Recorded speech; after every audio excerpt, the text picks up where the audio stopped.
एक मोहब्बत और एपिसोड 17 ने रोमांस, सस्पेंस और इमोशंस का ज़बरदस्त कॉम्बिनेशन पेश किया।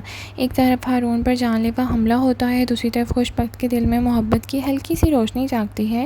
लेकिन नाज़रीन, जब पास का ज़ख्म इतना गहरा हो तो कई नए मोहब्बत को अपनाने में इतना आसान नहीं होता।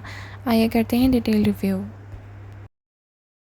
अस्सलाम वालेकुम नाज़रीन, welcome back to my channel. Episode की शुरुआत ही एक शॉकिंग डेवलपमेंट से होती है। हारून एक टारगेटेड अटैक का शिकार हो जाता है और ये सी सस्पेंस और टेंशन से भरपूर।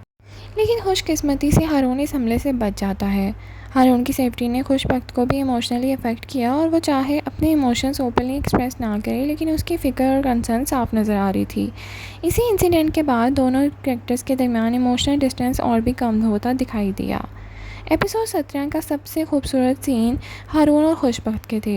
दोनों के दरमियान कुछ हार्ट फेल्ट मोमेंट्स देखने को मिले जो ऑडियंस को भी बहुत पसंद आए। हारून की सिंसेरिटी और रिस्पेक्ट फिर से नज़र आई, जबकि खुशबख्त के एक्सप्रेशन से लग रहा था कि उसके दिल में भी फीलिंग्स डेवलप हो रही हैं।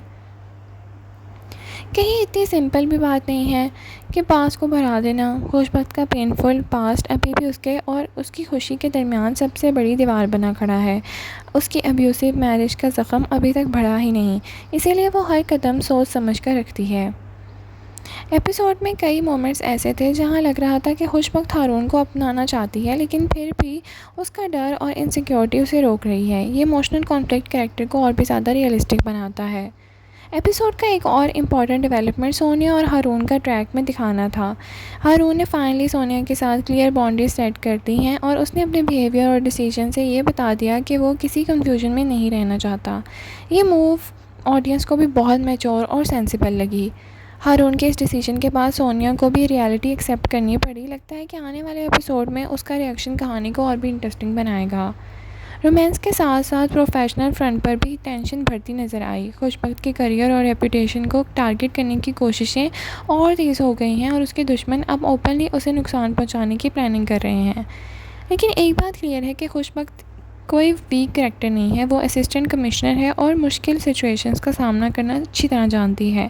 इसीलिए देखना इंटरेस्टिंग होगा कि वो इन थ्रेड्स को कैसे हैंडल करती है। एपिसोड 17 में माहम ने भी एक शॉकिंग डिसीजन लिया। उसने फारिस से डिवोर्स लेने का फ़ैसला कर लिया और ये डेवलपमेंट फ्यूचर एपिसोड्स के लिए भी बहुत इंपॉर्टेंट साबित होगा, क्योंकि इस फैसले के बाद कई रिलेशनशिप्स और फैमिली डायनामिक्स चेंज होने वाले हैं। आहद रज़ा मीर ने हारून के रोल में फिर से ज़बरदस्त परफॉर्मेंस दी। पर्टिकुलरली अटैक के बाद के इमोशनल सीन्स बहुत नेचुरल थे। माया अली ने भी खुशबख्त के इंटरनल स्ट्रगल को बहुत ही खूबसूरती से पोर्ट्रे किया। उनकी केमिस्ट्री एपिसोड की सबसे बड़ी हाईलाइट थी। एपिसोड की पेसिंग काफ़ी बैलेंस थी। रोमांस, सस्पेंस और फैमिली ड्रामे को अच्छे तरीके से मिक्स किया गया। इसी वजह से कहानी कहीं भी बोरिंग फील नहीं हुई। सोशल मीडिया पर फैंस हारून और खुशबख्त के सीन्स को बहुत इंजॉय कर रहे हैं और कई व्यूअर्स का कहना है कि दोनों की केमिस्ट्री ड्रामे की स्ट्रॉन्गेस्ट पॉइंट है, जबकि कुछ फैंस सोनिया के फ्यूचर रोल को लेकर काफ़ी क्यूरियस हैं। हमारे ख्याल से एपिसोड 17 का मेन थीम ट्रस्ट और हीलिंग था। हारून की मोहब्बत धीरे धीरे खुशबख्त के दिल तक पहुंच रही है, लेकिन उसका पास्ट अभी भी उसे पूरी तरह आगे बढ़ने पर रोक रहा है। एक मोहब्बत और एपिसोड 17 रोमांस, सस्पेंस और इमोशनल डेप्थ से भरपूर एपिसोड था। आप बताएं, आपको एपिसोड कैसा लगा? क्या खुशबख्त को हारून पर ट्रस्ट कर लेना चाहिए? सोनिया का अगला स्टेप क्या होगा? कमेंट सेक्शन में अपनी राय का इज़हार ज़रूर करें। लाइक, शेयर, सब्सक्राइब करना ना भूलें। Thank you so much for watching. अल्लाह हाफ़िज़।